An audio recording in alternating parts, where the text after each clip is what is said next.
नमस्कार। स्वागत है हमारे चैनल सुप्रीम कोर्ट जजमेंट इन हिंदी पर। यहाँ हम सुप्रीम कोर्ट के महत्वपूर्ण फैसलों को आसान हिंदी भाषा में समझाते हैं ताकि आप इन्हें आसानी से समझ सकें और सुप्रीम कोर्ट के निर्णयों से हमेशा अपडेट रह सकें। जुड़े हमारे साथ और हर दिन नए फैसलों की जानकारी पाएं। धन्यवाद। यह मामला यशोदीप बिसनराव वडोडे से संबंधित है, जिन्हें भारतीय दंड संहिता आईपीसी की धारा 498A के तहत दोषी ठहराया गया था। यह धारा पति या उसके रिश्तेदारों द्वारा किसी महिला पर दहेज के लिए क्रूरता करने से संबंधित है। मामले की शुरुआत इस आरोप से हुई कि याचिकाकर्ता और उनके परिवार ने रेणुका नामक महिला को दहेज के लिए प्रताड़ित किया। रेणुका की शादी राजेश जगन करोते से हुई थी और आरोप था कि उसके पति और परिवार ने शादी के बाद लगातार दहेज की मांग की। इस प्रताड़ना के कारण रेणुका की 16 अप्रैल 2011 को संदिग्ध परिस्थितियों में मृत्यु हो गई। यशोदीप वडोडे, जो रेणुका की ननद सविता के पति हैं, को भी इस मामले में आरोपी बनाया गया।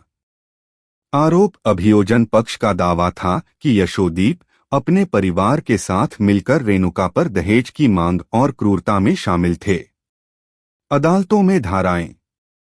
धारा 498A क्रूरता आरोप था कि याचिकाकर्ता ने प्रताड़ना में भाग लिया। अन्य धाराएं धारा 304B दहेज मृत्यु, 306 आत्महत्या के लिए उकसाना और 406 आपराधिक विश्वासघात भी मामले में शामिल थीं। लेकिन इन धाराओं में उन्हें दोष मुक्त कर दिया गया। निचली अदालत का फैसला।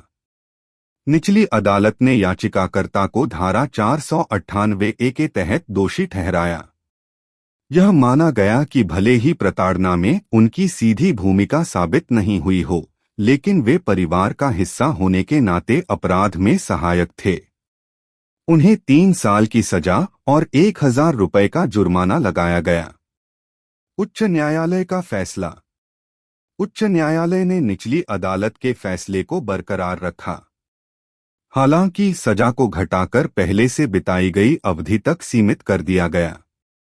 सुप्रीम कोर्ट में मामला। यशोदीप ने सुप्रीम कोर्ट में अपील दायर की। उनका तर्क था कि उनके खिलाफ कोई ठोस सबूत नहीं है और उनका रेणुका की प्रताड़ना से कोई लेना देना नहीं है। सुप्रीम कोर्ट ने सभी सबूतों और गवाहों का गहराई से विश्लेषण किया। ठोस सबूतों का अभाव। अदालत ने पाया कि यशोदीप के खिलाफ कोई विशेष प्रमाण नहीं थे जो यह साबित कर सके कि वे रेणुका की प्रताड़ना में सक्रिय रूप से शामिल थे। अभियोजन पक्ष यह साबित नहीं कर सका कि यशोदीप ने प्रताड़ना में कोई भूमिका निभाई थी। विवाह का समय। यशोदीप की शादी अक्टूबर 2010 में हुई थी, जबकि रेणुका की प्रताड़ना और दहेज की मांग की घटनाएं इससे पहले की थीं। इससे यह साबित होता है कि यशोदीप उन घटनाओं में शामिल नहीं हो सकते थे। ओवर इम्प्लीकेशन का खतरा। अदालत ने इस बात पर जोर दिया कि दहेज उत्पीड़न के मामलों में रिश्तेदारों को बिना पर्याप्त सबूत के आरोपित करना एक गंभीर समस्या है। प्रीति गुप्ता बनाम झारखंड राज्य 2010 के मामले का हवाला देते हुए सुप्रीम कोर्ट ने कहा कि अक्सर परिवार के निर्दोष सदस्यों को बिना प्रमाण के दहेज मामलों में फंसा दिया जाता है। सुप्रीम कोर्ट ने निचली और उच्च अदालतों के फैसले को रद्द करते हुए यशोदीप को सभी आरोपों से बरी कर दिया। अदालत ने यह माना कि केवल पारिवारिक संबंधों के आधार पर किसी को दोषी ठहराना न्याय के सिद्धांतों के खिलाफ है। अदालत ने यह भी कहा कि धारा 498A के तहत दोष सिद्धि के लिए स्पष्ट और ठोस सबूत आवश्यक हैं। यह फैसला भारतीय न्यायपालिका के दृष्टिकोण को मजबूत करता है कि संबंध के आधार पर आरोप, केवल पारिवारिक संबंध के आधार पर किसी को आरोपी बनाना अनुचित है। ठोस सबूत की आवश्यकता। धारा 498A के तहत सजा के लिए सटीक और ठोस प्रमाण आवश्यक हैं। न्याय और निष्पक्षता। इस फैसले से यह स्पष्ट होता है कि न्यायपालिका ऐसे मामलों में सावधानी बरतती है ताकि निर्दोष लोग झूठे आरोपों का शिकार न बने।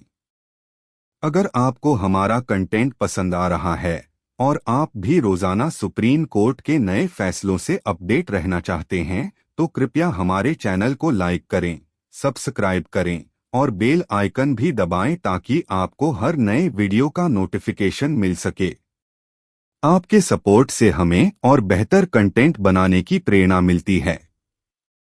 धन्यवाद।